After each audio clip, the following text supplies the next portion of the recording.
They knew.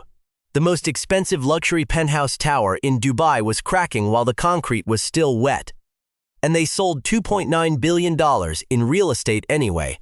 Somewhere between the first draft and the final version of the legal document used to sell ultra-luxury apartments in Dubai Marina, a single word changed. The early language said the building's engineered foundation and glass facade will prevent water and sand penetration. The later language said it was designed to prevent it. Will became designed to. According to a massive lawsuit filed in the Dubai courts, that tiny edit was not a typo. The Owners Association claims it was the exact moment the developers of the tallest residential tower in the marina stopped promising. The building would keep the Arabian Gulf and the desert sand out, because they already knew it wouldn't. This is the construction files, and this is document number 9. Today, we are not asking whether this mega tower is sinking into the reclaimed land, or why the extreme desert heat is causing rapid glass fatigue and structural swaying. Today, we are asking a colder question: who knew? When did they know it?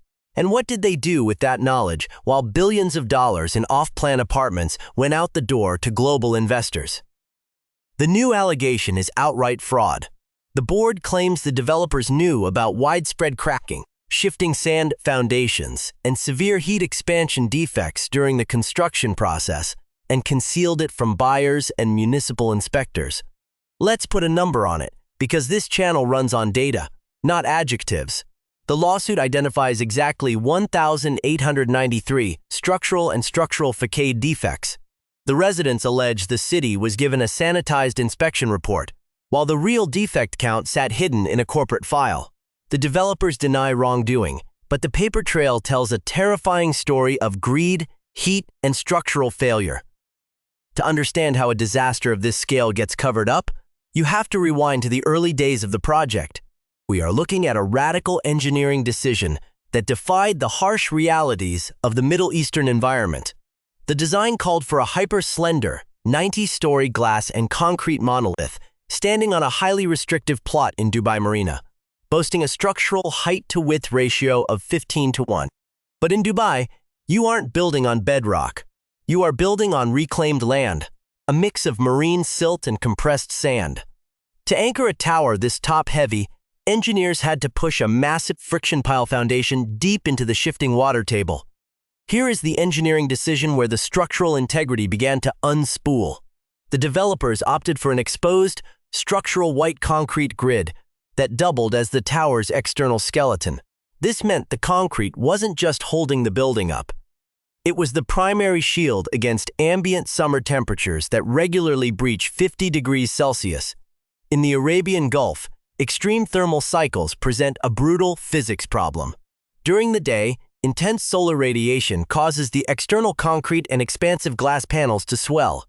At night, they rapidly cool and contract. This creates massive structural stress known as thermal fatigue. The lawsuit alleges that as early as the mid-construction phase, the project's own engineering consultants flagged deep micro-cracking in the load-bearing columns. When concrete cracks in a coastal marine environment, highly corrosive salty groundwater and humid sea air migrate into the structure via capillary action. Once moisture reaches the internal steel rebar, the steel oxidizes and expands up to 6 times its original volume. This triggers a destructive cycle called concrete spalling, blowing the structure apart from the inside out. According to the legal filings, instead of halting construction to apply a heavy-duty, flexible elastomeric membrane to seal the cracks, a cost-cutting alternative was pushed forward to maintain the aggressive delivery schedule. The complaint alleges that a cheaper, aesthetic silicone sealant, originally formulated for luxury yachts, was sprayed over the structural defects to mask the damage. The priority was clear: ensure the tower looked flawless from the outside, while the off-plan sales velocity peaked. While these structural compromises were allegedly being covered up behind the scaffolding, the marketing machine out front was rewriting the record books for luxury real estate in Dubai. The developer launched a hyper-aggressive global sales campaign targeting high-net-worth individuals from Europe, Asia, and the Americas. Cash buyers, hedge fund managers, and international tech magnates flooded the off-plan market, ultimately pouring over $2.9 billion into the development. But as the tower was handed over and wealthy buyers began moving in, the building started talking. It didn't take long for the physical reality of the engineering flaws to catch up with the glossy sales brochures. First came the water. Dubai's intense coastal humidity and winter flash floods tore right through the yacht finish silicone coating. Groundwater under immense hydrostatic pressure began seeping through the basement foundation walls, flooding the underground parking red zones with corrosive, salty brine. Then came the structural movement. Because of the extreme 15-to-1 slenderness ratio, the building was designed to sway in high winds off the Gulf. But residents on the upper floors reported that the swaying felt like being at sea. The movement was so aggressive that the glass facade panels began to flex, causing the structural seals to fail. In high winds, air pressure hissed violently through the microscopic gaps in the glass paneling, creating an intolerable low-frequency howling sound that resonated through the penthouses. Worst of all were the elevators.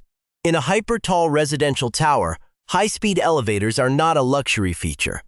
They are the only lifeline to the 80th floor. As the slender tower flexed under wind load and uneven thermal expansion from the desert sun, the main elevator shafts fell out of alignment.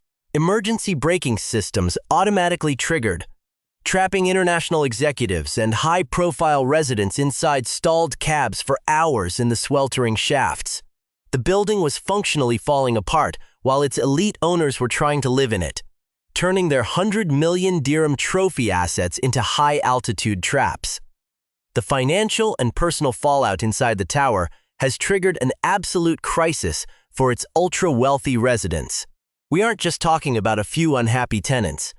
We are talking about multi-millionaire investors watching their prize assets turn into toxic liabilities. When you pay tens of millions of dollars for a trophy penthouse in Dubai Marina, you expect a flawless sanctuary in the sky. Instead, owners have found themselves trapped in a multi-front nightmare of cascading costs and crashing valuations. Let's look at the hard data, because the secondary market inside this building has entered a freefall. The tower's premier double-story penthouse was originally listed on the market for a staggering $169 million. As the structural defects and the details of the fraud lawsuit leaked into the Dubai real estate community, that price tag was slashed to $130 million. It eventually traded at a devastating $70 million, a massive $99 million haircut on a single transaction. Unit after unit is reselling well below original off-plan sponsor prices, creating a stark building-specific discount in a broader Dubai luxury market that has otherwise been hitting historic highs. But the crisis runs deeper than just resale prices. It is suffocating the mechanics of the building's capital. Major international banks and mortgage underwriters have completely locked down. Once compliance committees notice active litigation alleging major structural fraud, they blackball the property. Funding dries up completely because standard Tier 1 lenders refuse to issue mortgages on a building with a documented defect list of 1,893 faults. The buyer pool is instantly restricted to hard cash buyers. And cash buyers in Dubai are notorious sharks. They demand massive, predatory discounts. Simultaneously, the building's operational costs are skyrocketing. The master insurance policy for a 90-story tower suffering from severe concrete spalling, glass fatigue, and ongoing water infiltration is an underwriter's worst nightmare. Premium costs have surged exponentially, and those massive fees are being passed directly into the owner's monthly service charges. High carrying costs are eating away any remaining equity. Behind the heavy, security-guarded doors, the atmosphere is toxic. European expats, wealthy Gulf investors, and international tech founders who bought into the dream of ultimate luxury are now realizing they are holding a crumbling concrete asset. They are funding a massive, multi-million-dollar legal war chest just to keep the repair crews running, paying out of pocket for a disaster they didn't create, while the developers who took their billions sit comfortably across town. This leaves the Dubai luxury real estate market facing an uncomfortable truth.